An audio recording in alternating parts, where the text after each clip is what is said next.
And Kevin is an engineer. He's actually gone all the way to become a doctor of engineering and has been an innovator. He was a founding member of another center of excellence in Waterloo, focused on the area of IT. He's currently the managing director of Open Data Exchange, which is a national initiative with the mandate to help private sector adopt and commercialize data from public and private sources for purpose of enhancing their products and creating new products.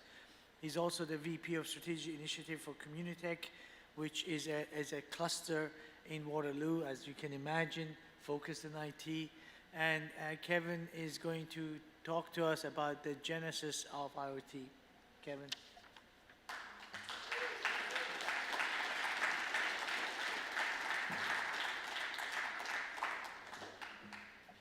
Well, good morning. It's wonderful to be here.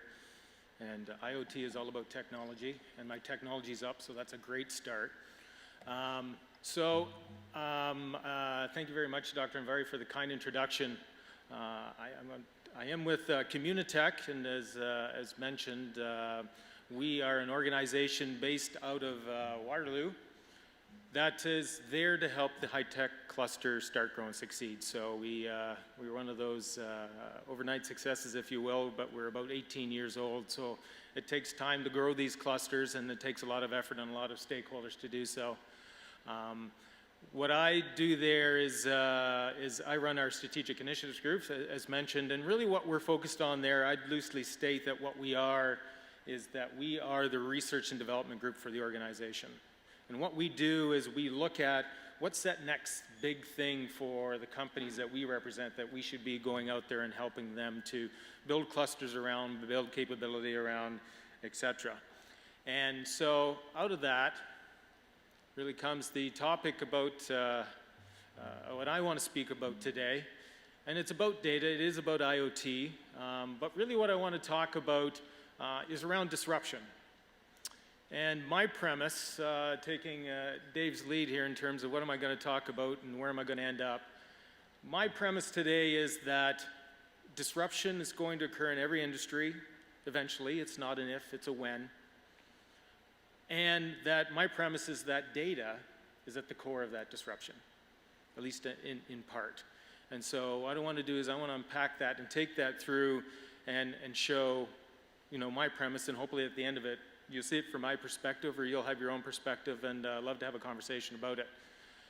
And it really comes from the fact, so let's start with data. I mean, data's been around since the dawn of time. Anytime, we've always been collecting data in one form or another. That's not new, but something is changing. The landscape is changing. Disruption is coming more quickly. Data in itself, there's more of it. It is coming more quickly. And it's coming from some of the strangest sources. No surprise, I think people are sort of the basis of a lot of the creation of that data. So especially from the need to be social.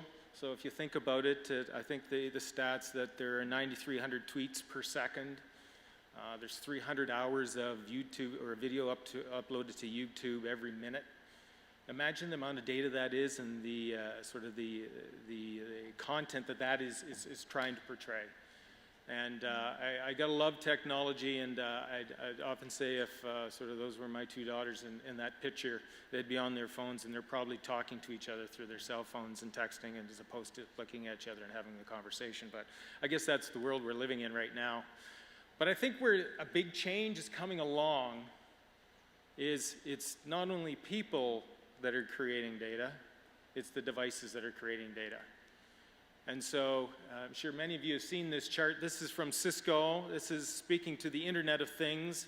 The Internet of Things, for the most part, is about connecting assets, dark assets, things, devices to the Internet for the purposes of either controlling them or collecting data from them, whatever. So by 2020, Cisco's predicting that there's going to be 50 billion devices connected to the Internet. And if you think about a world population of about 6 or 7 billion, then that's 5 to 7 devices per person. So you got to think about it then, well, maybe people have 1 or 2 cell phones, but in the end, what's going on? So it's about the devices that are also helping people to connect to the internet. And one of the common sort of categories of these devices is called wearables. And I bet you there's lots of people in the room that have wearables already. I've got my Fitbit, and that's my wearable, so I'm a data source. I'm creating data that I may choose to share or may not choose to share. Fluffy and Rover also have their own little devices attached to them, so you can track them wherever they go and what they want to do.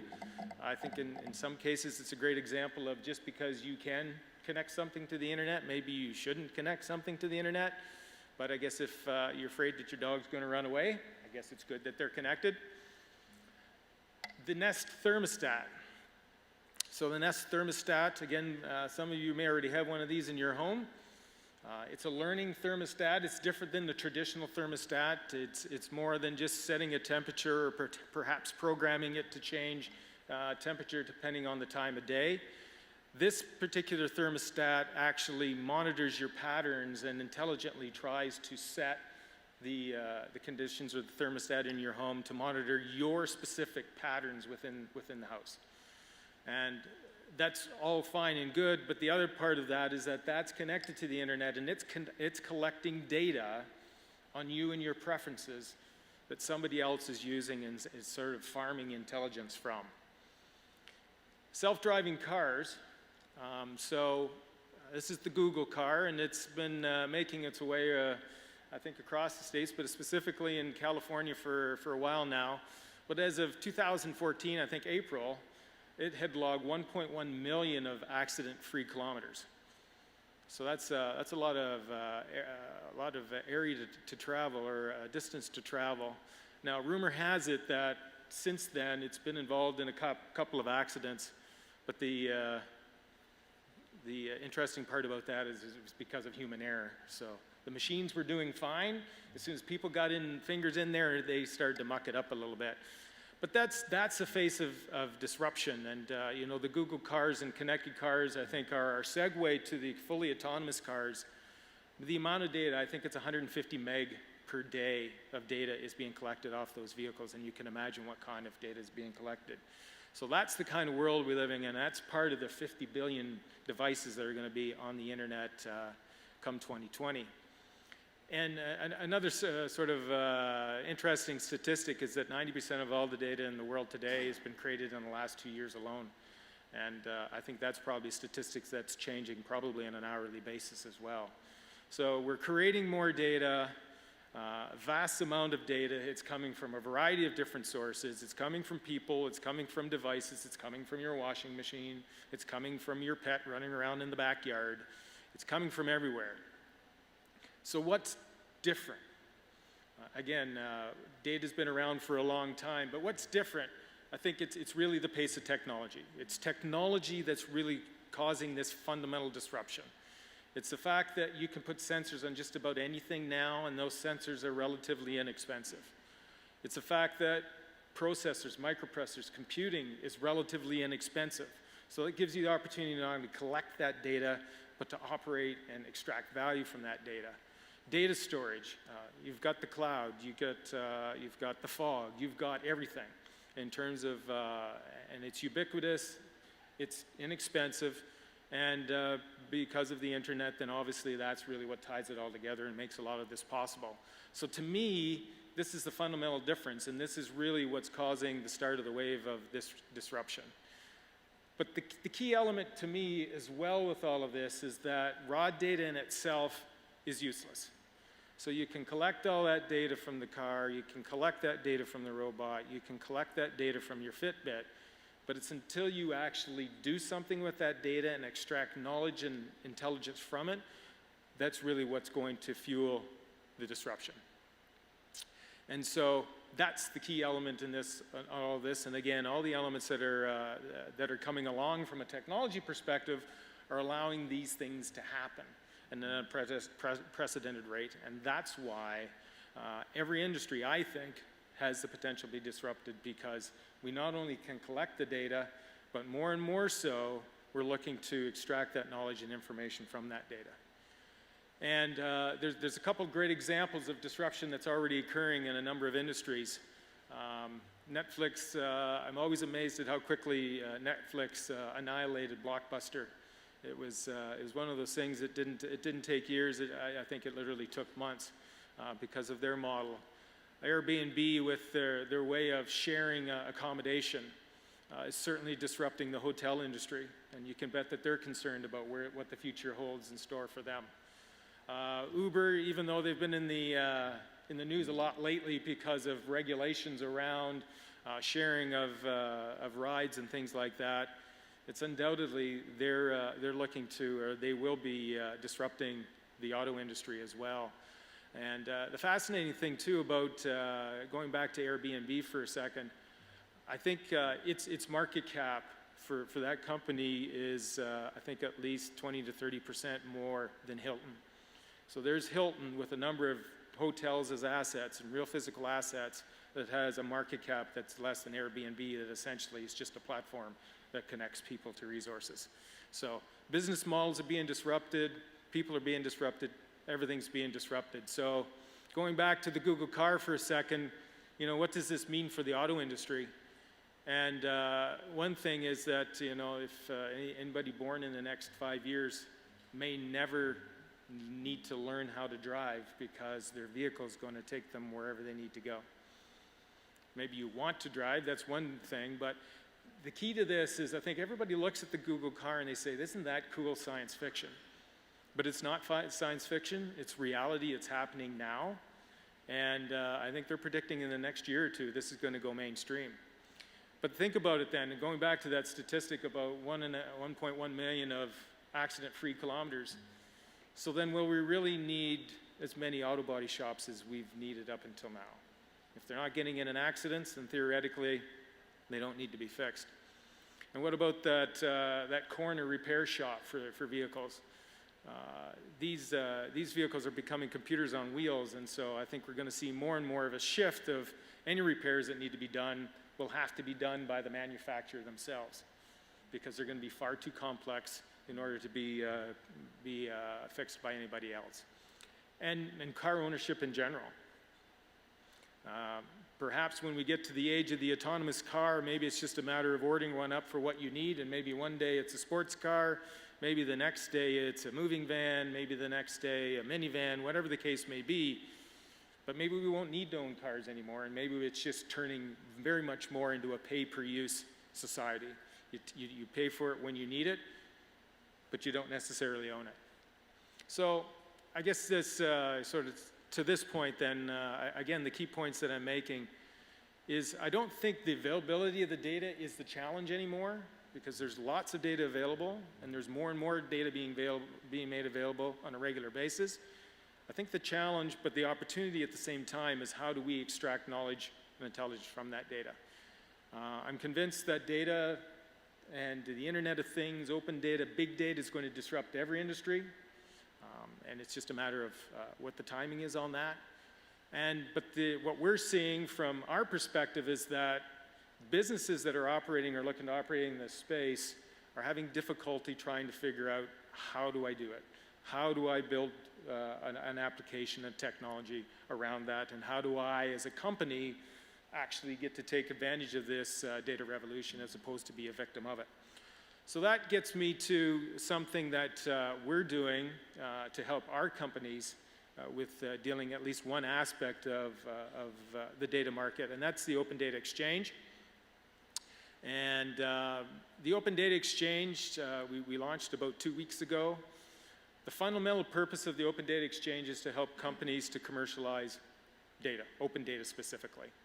And when I'm talking about open data, I'm talking about the hundreds of thousands of data sets that government at all levels is making available or populating or creating on a regular basis. Not that as we evolve where the open data has to be completely from public sources, I think there's private sources that are also going to be making their data available. But this is where we're starting. And so it's one aspect of a larger data strategy that we're executing. And so the Open Data Exchange came together as a result of a number of partners coming together saying that this matters to us. We need to take a leadership role in open data. We know that there's great opportunity. Help us get there to do it. So we've got partners that come together. And you know, when you look at open versus closed data, open data typically, it's accessible by anyone. It's machine readable, so a data set in PDF format on a website isn't so useful. Typically there's no cost to accessing that, and again, it's free to use, free to access, free to do whatever you want with.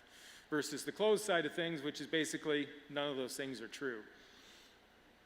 So some pretty common examples of open data sets that are already out there, and many are tapping into the mobile app in your phone, where you can figure out what the weather is anywhere around the world and have it updated essentially at a moment's notice.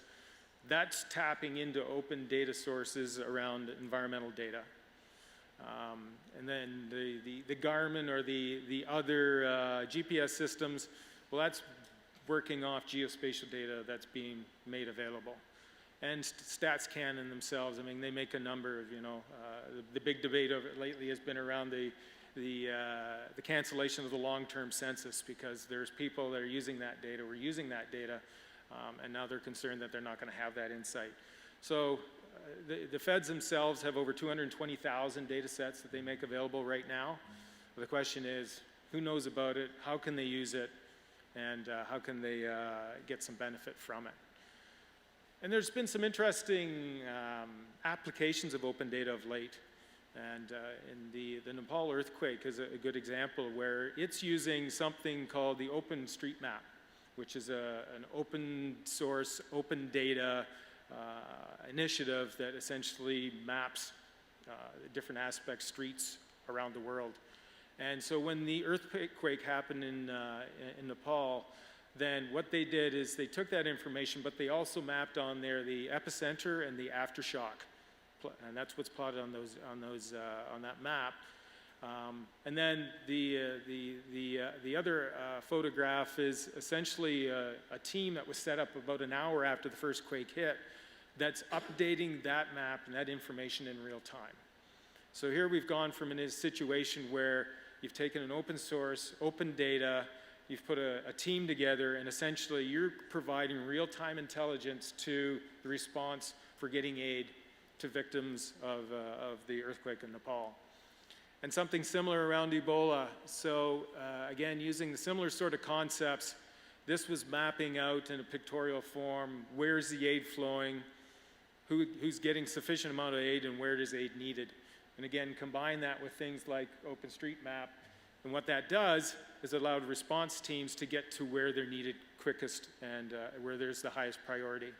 So again, it allows us to really look at solving these problems or even going after opportunities in much of a more real-time fashion. And that's why it's important. And a final example I'll quote is it's the Police Data Initiative, and this came out of a result of the shooting in Ferguson. And so President Obama said, okay, he mandated that the Police Data Initiative into action. And what this did is the police then had to open up over 100 data sets that the public normally would not have seen or have access to. And that data set was about situations where force was used by the police, or where arrests were made, or where shootings occurred, things of that sort. And they're making that data available, and they're populating as part of an open source program or platform in order to make this data available for the purposes of drawing stronger connections between the police community and the community as a whole. So it's arguably it's a peacekeeping, but it's initiative, but it's also, I think it's a transparency initiative. And again, without data, without the technologies that are available now, these things wouldn't have been possible. But this is how we are dealing with data on an ongoing basis.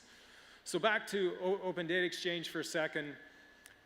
The premise that we're taking is that there's hundreds of thousands, and if you look worldwide, there's millions of these open data sets available. But up until now, it's been, here's the data, somebody go figure out how to use it. There's been hackathons, there's been all kinds of things. And what we're taking the perspective of is, let's look at what the problem is to be solved. Let's look at the opportunity that we can go after. And then let's build the supply chain from the problem back to using the sources of information to get there, to create that solution. And what I like about this, I often like to quote that in the past, Canada was kind of a mill it, kill it, or drill it sort of economy. And what we did is we'd harvest our natural resources, we'd send it somewhere else to be made into products, and we'd buy it back at a higher price and essentially give up the most lucrative part of the value chain. With data, we can own the whole thing. We've got the expertise, we've got the knowledge, we've got the skills, we've got the talent to actually own this entire value chain and extract the meatiest part of the value out of all that. So there's strong business reasons to do these sorts of things. And again, the way that we're approaching it is the way we do with every sort of cluster building activity is, this is an ecosystem model. So it's not just about business, even though they are our customers, but it's also about academics, whether it be the research or the talent creation. It's about involving government. It's about involving all the stakeholders, because that's the way we can effectively build an ecosystem around data. And so we're doing this through a variety of ways. We're creating a platform where you can discover and tap into open data sources. We're going to run some demonstration projects to help companies build real-life open data projects. We're going to build this network. The Open Data Exchange is a Canadian initiative, so it stretches across Canada. We're going to bring those resources together. And essentially, our goal is to make Canada one of the first and foremost best places to tap into open data and commercialize and create benefit from it. So, to conclude then, hopefully I've made the case that data does have the potential to disrupt every single industry. And again, every industry that uses data, which I said it would argue is every industry, has that potential to be disrupted. And we have a choice in all this, is we can either, as business, as society, whatever you want to be, we can either be victims of the wave,